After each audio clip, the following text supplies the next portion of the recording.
And we're live. So, folks, thank you so much. This is Nancy Golden from Learning with Miss Nancy.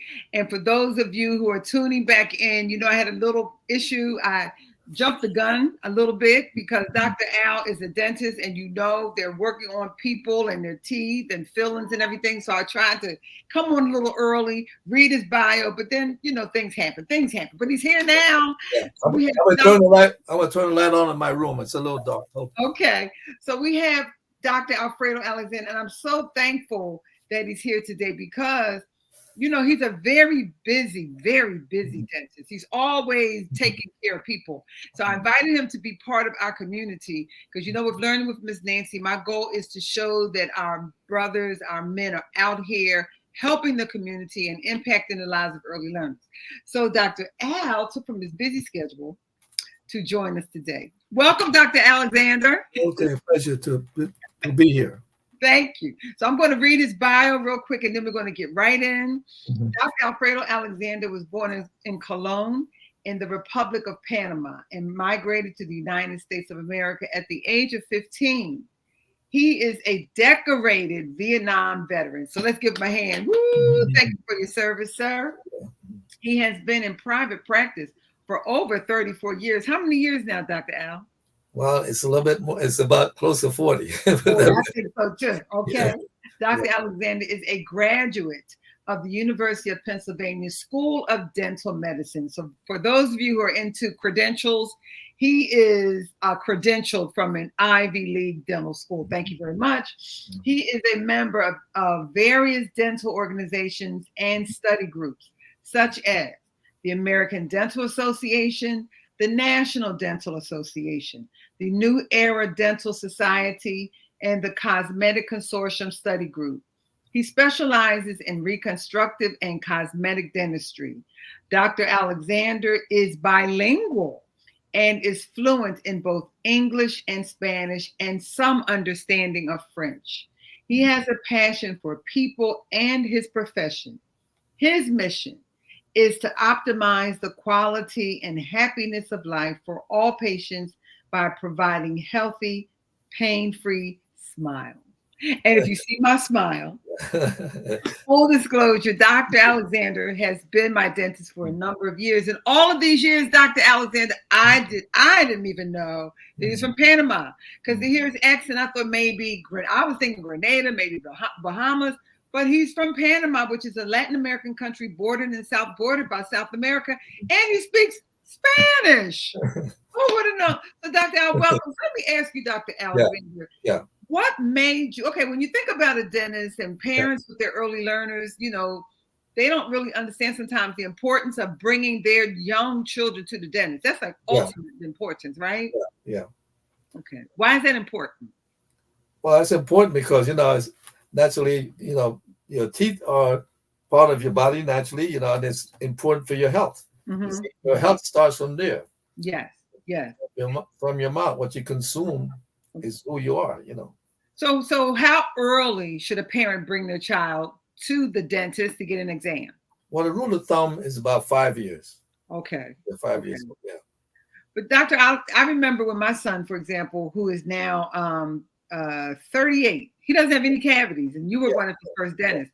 Mm-hmm. But what I remember when he would go to daycare, there was this child there, who had a mouthful of cavities. And it wasn't that the mother didn't brush. She said that he ate raisins all the time, and all of his bottom teeth were decayed. Yeah. So what can a parent do in those cases where you have children who eat a lot of sweets and things like that, and it may not, you know, they brush, but they don't, you know, rinse well? Don't you have something you can put over their teeth or something? Well, no. I mean, especially, depending on the age of the child now, you know, because some children, you know, even though they may brush, they may not brush properly. So the parent may need a supervisor for a little while to make sure that they know how to do it, number one, the right way. Okay. Speaking to in regards to the child, you said that had all those cavities. Yes. So a lot of times, you know, that's from the baby bottle syndrome. You know, a lot of time people give children bottle with, you know, sugar or something with sugar. Even the milk sometimes just sitting there in the mouth for a long time. Okay. The sugar. And that's how you find a lot of young children in early age, you know, because that's one of the prime things. Nicely, you know, The other Mhm. things are the candy that kids eat, you know, Okay. that people Those often give children. Sometimes people just Mhm. buy candy and give it because the kids are always begging for candy. Right, right. Sometimes we spoil them by giving them candy. And I'm one of those. Another reason why they get all those candy. So Candy. that's what things you can do. Don't give them so much candy. Try to Uh-huh. try to curb them, give them more things like fruits and things like that. Okay. It's just the diet. Mhm. Depending on the household, some household they eat a lot of candy and sweets. Some household they eat a lot of fruit. See, Right. so it's all in what you do that Mhm. what that would determine what the child does. You see, Okay. so Mhm. I would say, in answer to your question, say what can Mhm. you do? Those are the things you can do. Just monitor the child. In terms of how they're brushing. Mhm. Try to keep them consistent. Teach them the Right. discipline of brushing before they go to bed, especially Mhm. because that's the most Mhm. important time. Right. Those are the things you can do. Oh, Yeah. so Dr. Al, so as an adult, I know that I come twice a year to get Mhm. a cleaning. How often should a child come? They should do it the same thing. Say twice Yeah, a year. everybody should come at least twice. Now, the only people that is exception is people who have had gum disease, known gum disease, like they Okay. show up, then Okay. they get diagnosed it to be like that. Then we tell them to come every 3 months. Oh, okay. Have you had cases where children have gum disease? Yeah, Or is that children not? have gum disease also, different things. Oh, Sometimes, it could be from just certain systemic problems that they have, or, uh, mhm. just from the diet, just like an adult, they can have gum disease. Okay. So, Dr. Al, now as a kid, let's say I'm a child, I would want, okay, we say you're a dentist, but they don't have background knowledge. Like, what what makes a dentist? What do you have to do to become a dentist? You just don't pop up one day and say, "Oh, I'm going to work on people's teeth." There's a journey, right? But there's a journey. The journey starts with, first of all, doing well in school, okay, because that's important for you Mm-hmm. to go from one level to another level. Because Mm-hmm. in life, just like being a dentist, a physician, a Mm-hmm. lawyer, there are levels. You go Mm-hmm. from high school, you do well in high school, and you can get into college. You Mm-hmm. do well in college, then you can go to the next higher level, like that. Mm-hmm. You see, because as the levels go up, it Mm-hmm. becomes more specialized, and then you have to be more disciplined, Mm-hmm. especially in studying. Right. Then you really have to have a desire, like a passion Okay. for something that will Mm-hmm. make you go study to do it. You see, that's Mm-hmm. that's that's the key right there. If you have the passion for it, like if you Mm-hmm. really want to do it, then you'll do what it takes to do it. To And that's do. what I did in order to do it. So, Dr. Al, is there like a area of study that you really should be very good at? Like, for example, is math a requirement? I know reading, you have to know how to read. Oh yeah, well, reading is the foundation of everything. Mm-hmm. Mm-hmm. Reading, spelling, stuff like that. Reading, Right, write, arithmetic, as they say. So you got right, to know how to.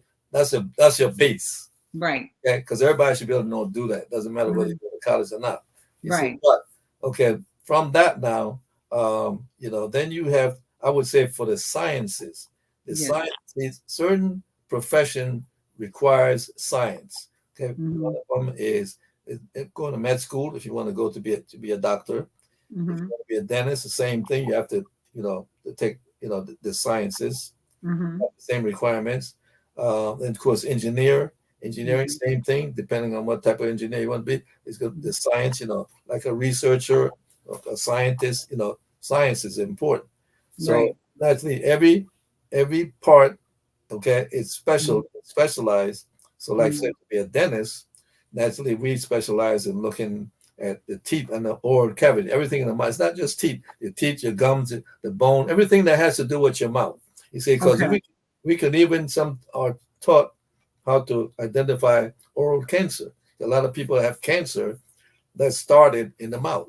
And if they haven't been wow, to the dentist, like I've seen patients in the office that's been going to see their physician on and off through the years and they didn't know they had cancer. And mm-hmm. we come in and we do an oral exam and we Mm-hmm. see a cancer lesion, which we had taught how to spot it. And then we Mm-hmm. refer them to get a biopsy. And many times, I've had a few people that are so happy every time they come in and they thank me because I looked in them out and I found the cancer, sent them to get it biopsy, and sure enough, it was cancer, and they were Answer. able to stop it. You see, Wow. so a lot of cancer begins from the mouth. You see, so Mm-hmm. like some people who smoke or chew tobacco, a lot of those early manifestations shows up in the mouth. Wow. You see, That's interesting. drinking a lot, people drink a lot. Okay, Mhm. alcohol, all those things sometimes starts the cancer. You see, and Mhm. so that's why it's important to go to the dentist to have a periodic checkup Mhm. because Mhm. we're not just only check the teeth, but we may check and find, that you have a cancer, something that could be arrested right away that could save your life. Wow. That's important. That's a good thing that you can examine a person's mouth and almost determine that something else is going on beside a dental issue. Yeah, because we are taught like anybody else, it's like being an interior decorator. You walk in the Right. room and you know the spot because you're Right. taught to look for those spots, So Right. so we're Right. taught that's part of dental school. You're Right. taught to look for those things. Hmm. Mhm.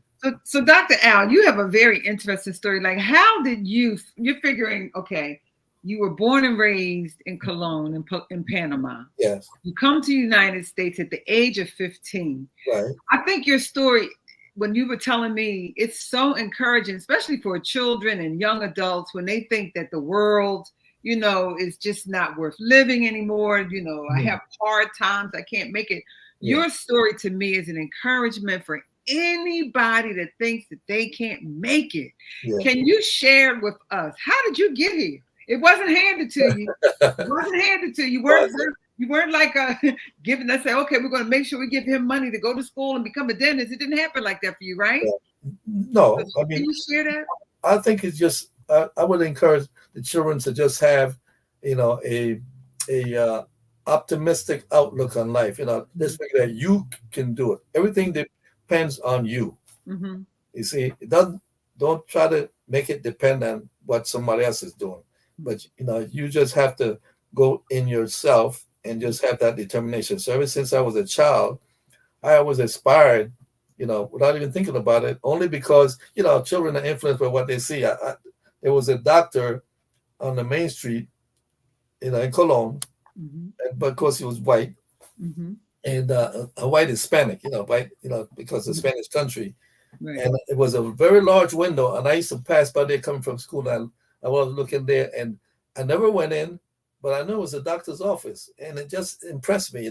And I know even back in those days, just like in America, a lot of times black people always were told that they couldn't be a doctor. Mm-hmm. But then I always, I remember even my own uncles asking me what I wanted to do when I was 9 years old. Wow. And I told him the first thing I came out of my mouth, I said, I want to be a doctor. And even my Mm-hmm. own uncle, because that was the culture, he said, oh, choose something else. But in my mind, I said, no, I want to be a doctor. Okay. So I kind of knew that I wanted to be something like this, you see, Mm-hmm. when I got older. But Mm-hmm. I kept it in the back of my mind. And I always, despite anything that I did, I always made sure that I got it. Mm-hmm. Like I got some of it, put it that way. You know what I mean? Mm-hmm. So I was Mm-hmm. always a person that always strives to achieve. Mm-hmm. You see what I mean? It may not necessarily be all the time. It wasn't in school like I should have, but after I came out of school and I realized that that's what it took, that's Mm-hmm. when I really started to pick up my game and start Mm-hmm. making sure I studied Right. in order to achieve it. Because the only way you're going to get those things is you have to study. Yes. That's Yes. what the world. You have to be able to show yourself approved in order to get into the next level. You see, Mm-hmm. that's the test, right? Right. So that's the thing. So anyway, the way I got his, I said I always had a positive attitude Mm-hmm. in terms of that. Like even when I was in Vietnam, I always figure, like even when I went out on dangerous missions, I always figured that I was going to make it. Wow. You know what I mean? I mean, it wasn't that I wasn't afraid. I was scared to death. But I was Mm-hmm. figured if anything happened and it's 10 of us Mm-hmm. on an ambush mission, Mm-hmm. that if guys get killed, that it wasn't going to be me. I'll be one. So I had to think that way in order to survive. Okay. I was thought as a survivor. Mm-hmm. Mm-hmm. I think coming from a poorer country and a poor environment, that's what you sort of geared to survive. Mm-hmm. I think all those things is what drove me, to just to Mm-hmm. survive. And then coming to America with a single mom, you know, Mm-hmm. I still had to be in the survival mode. Right. because I grew up in the projects. When I came here, my mother was able to get our living quarters in the projects. And I saw a lot of stuff in the projects that would have kept me back. I could have been a drug addict, all those things, because I knew people and hung up with guys that were like that. But I still kept my vision in the back of my mind. So you always want to keep your vision that you can do it in the back of your mind and keep going. You see the mountain out there, like you're gonna be on that mountain, you keep walking towards that. You may step aside sometime, but get back on track and keep on going. And that's what I always thought. Right. Even to this day, I still think that way. And Dr. Alex, and what you just said is so important, because a lot of young people get caught up, and it's like they're led by their peers, they're influenced by all of these outward sources. But you stayed focused. Yeah. And maybe then, like at 15, you may not have been thinking about dentistry, but you knew that you were not going to be a product of your environment, correct? I wasn't going to be that. No. I always said that I wanted to get out of poverty. And the only way I could get out of poverty was to either be some type of criminal or get my head fixed. Yes. And I decided to get my head fixed. Right. So I could do this. Right. Right. And I heard you say this way. I chose this way.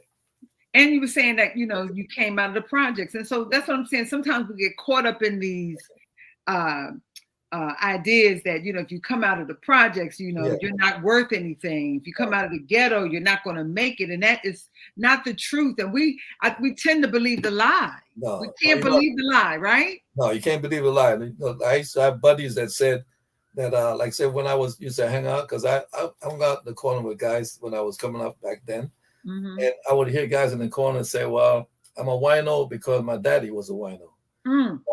But then I didn't believe in that philosophy.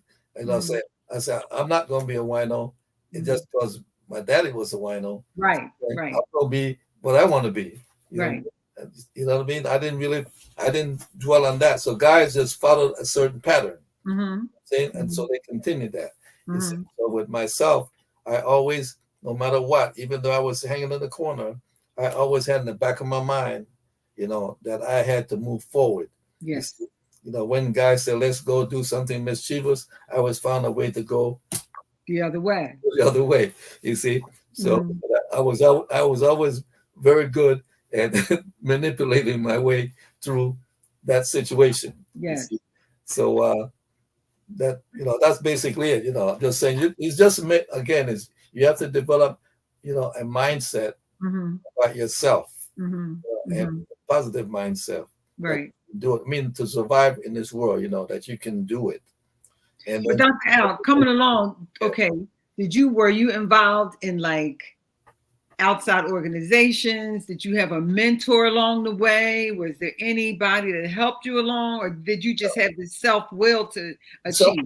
Well, you see, what I did is I actually used people as mentors that didn't even know they were mentoring me. Oh, okay. For example, like I used to go, like some of my buddies had dads that were very good men. They weren't necessarily professional. Okay. But when I would go to, say, maybe visit a buddy's house, like I told you once about one of my buddies from the South, and I would sit and listen to his father, where he told me about the things that he went through living as a sharecropper. He was mentoring me, but I just, and I just took those little pearls from what I hear him say, and I took a little pearls from what I heard another dad say, because I didn't have a dad at home, it was just my mom.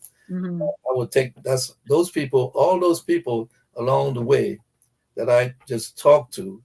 I was a little boy sitting at their knees, so to speak, even though I was sitting on a chair next to, and they would say stuff, and I would kind of put that in my brain library, to say, I'm going to take some of that, or I will remember that. I may not do that right away. I may do something wrong, but then I always knew I could come back to that.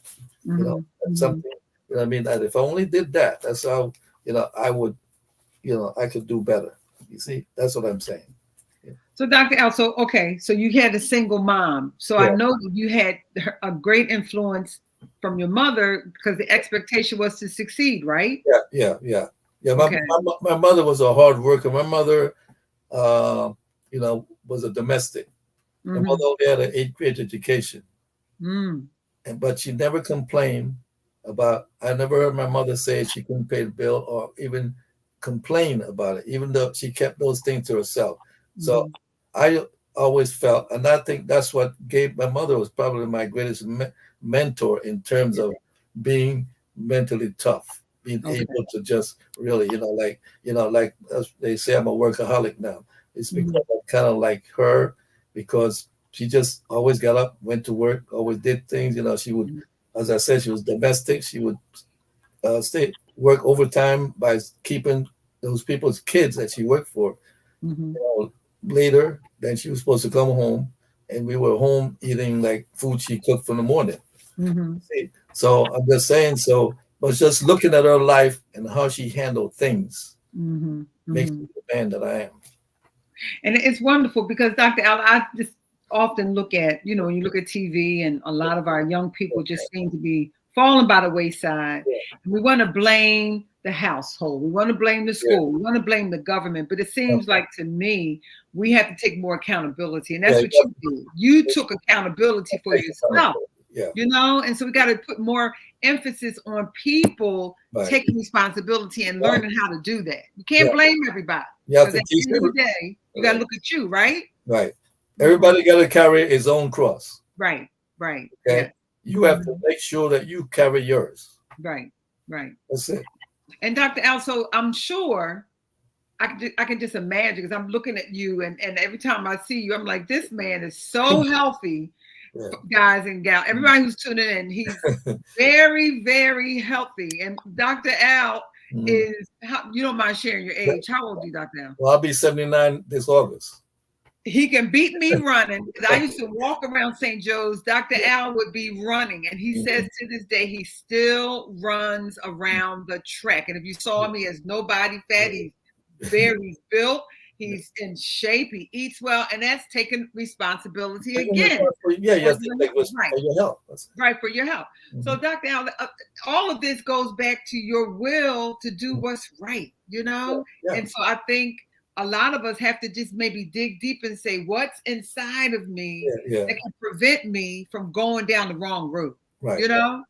Yeah. So let me ask you, are there any boys that sit at your feet that can learn from you? Or these young people don't want to sit at anybody's feet today. Well, I mean, I do have one young man that runs. Well, his and well, I told through the fact that he runs with us because I myself, I run. I normally jog on Saturday morning, 4 miles, with Whew. with another man who's a year older than me. He's 80. Okay, and Mhm. he and I belong to the same church, so we met at church, and Okay.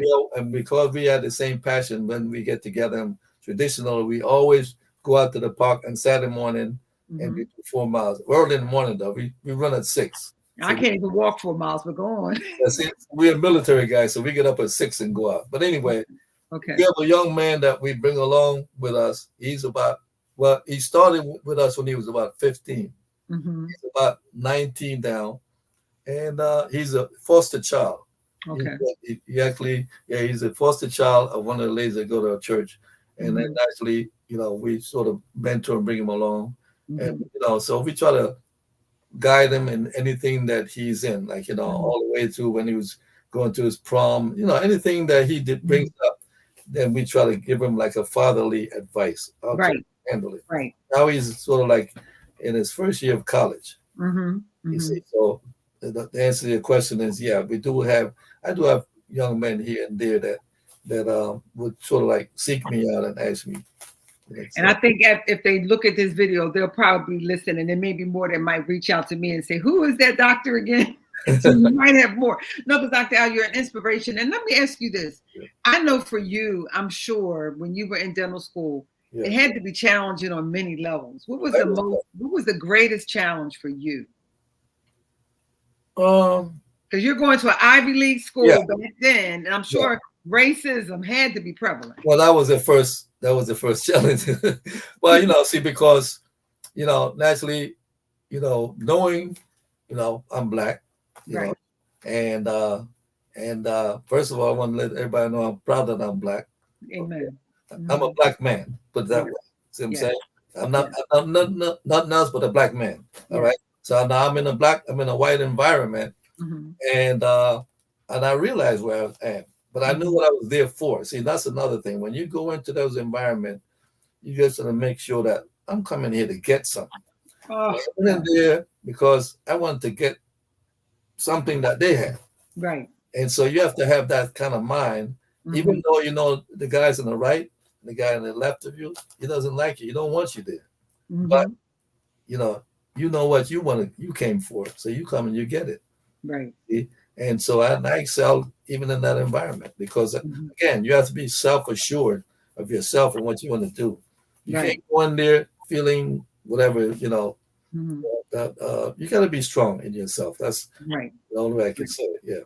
But that was a challenge. To answer your question, was Mhm. a challenge. It was that because every time I went into a class and I was the only one in there, then I always had to prove. You felt like you always had to prove yourself that you belonged Mhm. that way. Mhm. You know what I Mhm. mean? So that's what I would say that you sort of live with that over your shoulder. Mhm. You know what I mean? Mhm. That's Mhm. why I used to, even before I finished, I said, "Yeah, I wish I went to an Ivy League school." Yeah. I mean, not an Ivy League, but I meant a SBCU, Right. Historically black. Uh-huh. a Uh-huh. black college, like say Yeah. Howard, which I applied to, but then Penn accepted me first. That's why Okay. I'm there. But Mhm. because I felt the contrast I would have been among blacks, and I can ask the professors things because they would be black or more in tune with black. Right. Right. Whereas there, I was asking people questions that may not Mhm. necessarily want to give me the answers, Answer to, but yeah. I still had to be aggressive enough to, you know, put that behind and go get what I Mhm. need.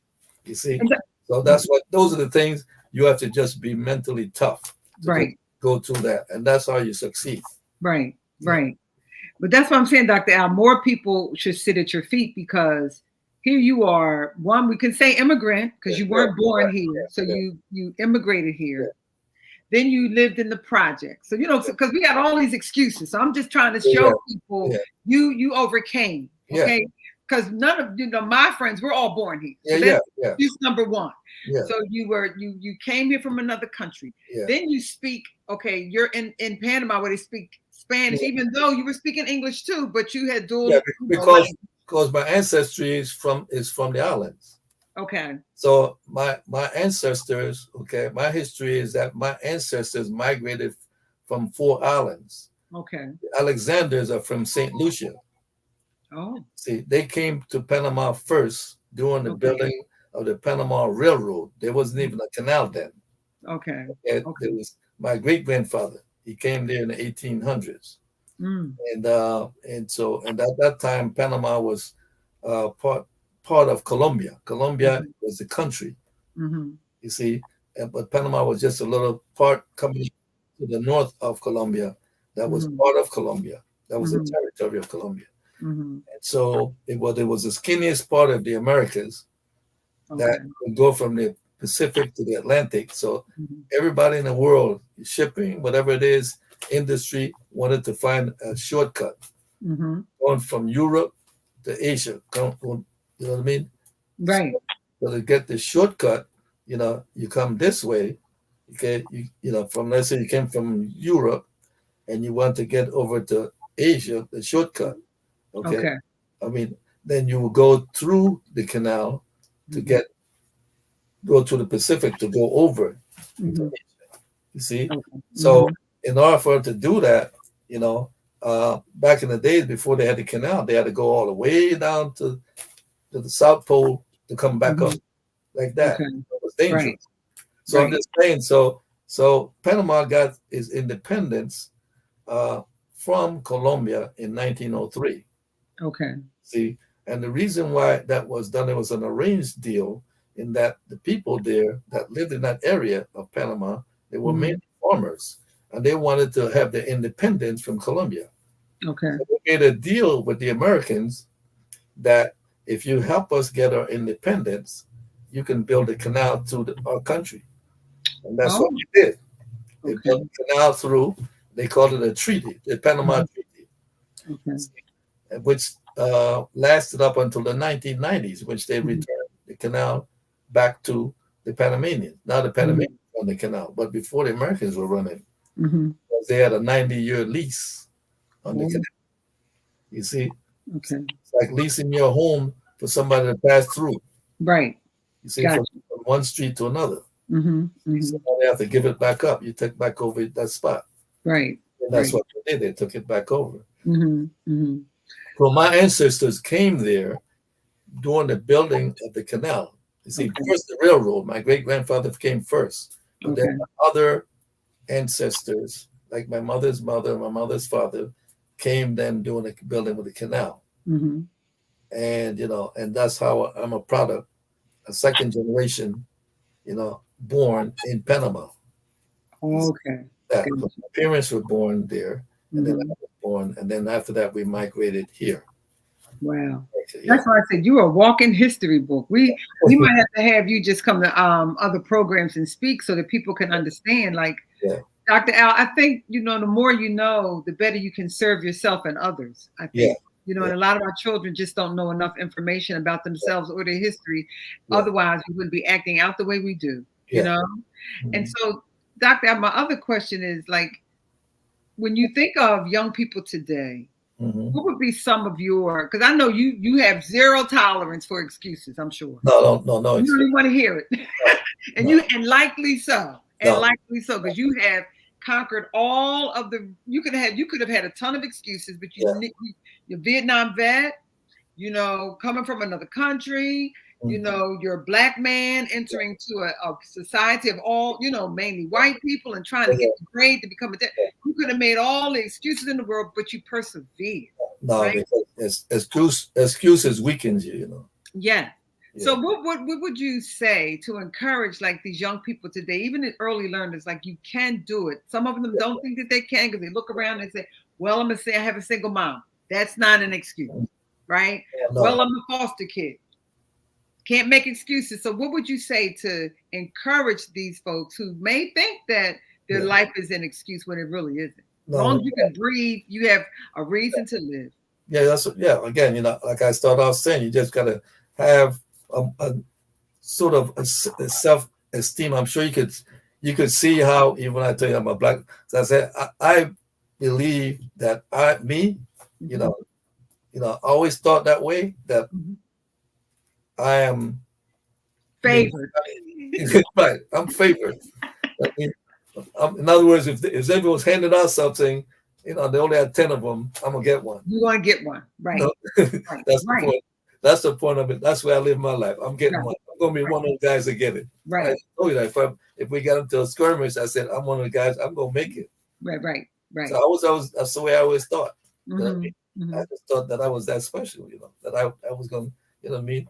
And you have to think that way, and then Mm-hmm. about yourself. Mm-hmm. You know, Mm-hmm. just it's just what they call self-esteem. You just have to have good self-esteem. And that you can do And you can do it. whatever you want to do. Mm-hmm. You have intention to do it. Mm-hmm. Okay? Mm-hmm. Intention equals cause. You can cause it to happen. Okay. It didn't happen because you didn't intend to do it. Right. But you have to do it. But You if have you to do it. intend to do something, Mm-hmm. you'll do it. If Yeah. somebody told you that they will give you $1 million to walk across the city to pick it up, if you intend to get it, you're gonna walk there, even if it's snowing, raining, Right. no Right. cars running, scepters on strike. Right. You intend to get it, Right. you will walk there to get it. Right. That's But right. if Mm-hmm. you don't have that intention, you're not getting it. Right. Right. So that's the only way that's the way you live life. Right. Well, Dr. Al, I know that you're Yeah. working on a book.